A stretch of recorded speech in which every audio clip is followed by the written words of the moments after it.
the road.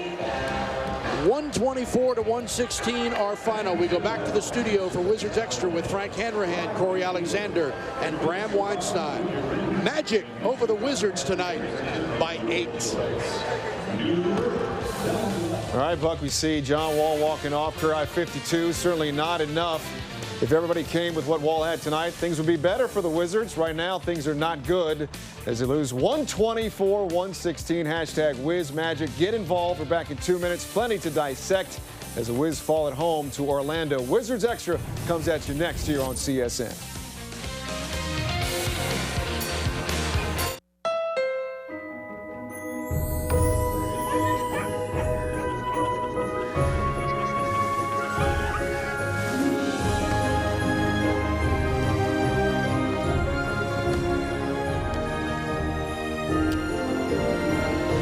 The most magical time of the year is also the perfect time to take home a new Honda. Like the versatile CR-V, a KBB.com Best Buy for 2016. Hurry into the Happy Honda Day sales event, only at your Honda dealer. I'm here in Bristol, Virginia, and now I'm in Bristol, Tennessee.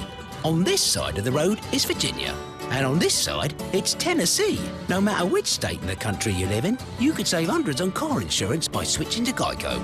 Look, I'm in Virginia. I'm in Tennessee. Virginia, Tennessee. And now I'm in, Virginia. See how much you could save on car insurance. Or am I in Virginia? Tired of trying to hide your belly bulge? Now there's a fun, effective, and easy way to get fit and toned in just minutes a day with the Simply Fit board. I'm Lori Grenier from Shark Tank. I like being toned, but I'm not big into working out and sweating. That's why I fell in love with the Simply Fit board. The secret is its unique twisting motion and balanced board pivoting action that engages your entire core, all while having fun. Call or go online now to get your Simply Fit board for only $39.99. If I got to go to college, oh my goodness. I like discovering new things. You get to see what works for you and what doesn't.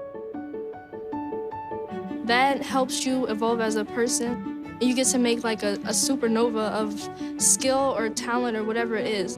I've always wanted to go to college. I just feel like that's my destiny. My name is Queen, and I am your dividend.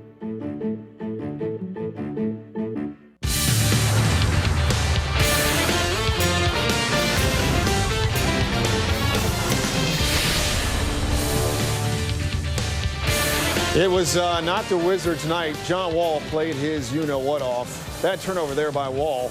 And runner-up in the dunk contest a year ago, Aaron Gordon of Orlando slamming it home. And the Magic only averaged about 93 a game. They put up 124, knocking off the Wizards in D.C., 124-116. Welcome inside Wizards Extra. Frank Hanrahan here with you. We want to get you involved, of course, on the program. Use hashtag WizMagic. Plenty of ways to get in touch with us via Twitter. Tweet us at CSN Wizards. Use hashtag WizMagic. Facebook as well as Instagram.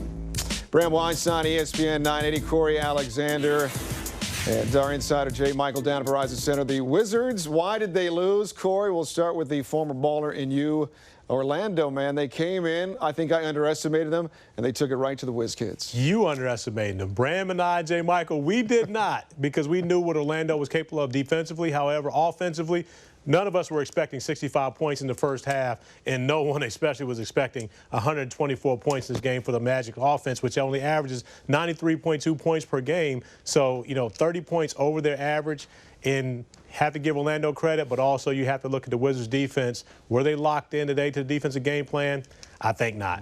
No, 96 through 3. 96 through 3. They averaged 93 for the game. They were shooting 58% from the field at that point. This is a you problem for the Wizards. This is a you problem. John Wall was great. Put the numbers aside for a moment because they were astronomical and they were fantastic. He's the only one that brought the real energy tonight. He had the carryover from the second half. The rest of the team did not. And they looked like, to me, like watching Olympic speed skating. They were just kind of going around in circles for a little bit, and then they ramped it up right at the end when they thought they had a chance to get back into the game. First 3.5 quarters, they were sleepwalking.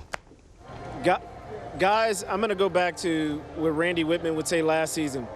If you go back to any of those press conferences, he was referencing what you saw tonight. A team that doesn't commit defensively, gets himself in a hole, And then when it's all said and done, everyone says, oh, but they tried hard at the end. They tried to get back in the game with offense. But you ignore the fact that the defense was terrible. And so this has been a problem for a while now, and you see it manifesting itself again. The dribble penetration that was allowed in the lane for those easy kickouts for open shots, unbelievable. I have no explanation for it. Great game by John Wall, but in a moment like this, it's kind of irrelevant. The Magic had a heck of a game from a guy with perhaps the most interesting hair in the world, Elfrid Payton, a season-high 25 points. He came off the bench, guys, tonight. Actually, in fact, that's a career high for him. The guy doesn't really shoot threes well, shot the ball well tonight to pace the Orlando Magic, Corey. Well, he did all of his damage primarily in the first half. 22 points in the first half, only 3 in the second half. But it was the second quarter where he really took over the game, and that's where the Wizards got so far behind in this one. The Magic just went on a tear in the second quarter behind Elfrid Payton, who was probably the least expected person to have an offensive night like this. But again, it's the attention to detail and paying attention to what you're supposed to be doing defensively that got the Wizards out of sorts in the first half. And from there, they were just playing catch-up for the remainder of the game.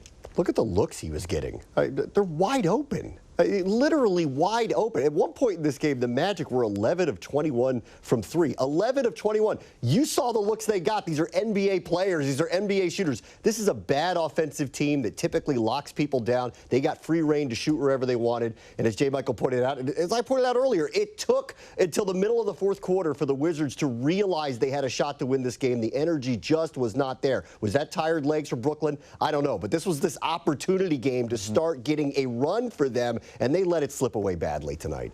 Yeah, and I think that win against Brooklyn, I actually said to someone last night, this is fool's gold, because you're going to think potentially that, hey, we can do this again. They gave Brooklyn 66 points in the first half last night and still won that game, came back down from 15. That you kind of get in those bad habits where you start doing this sort of thing routinely. We've talked about early in the season about how they failed to close out quarters, how they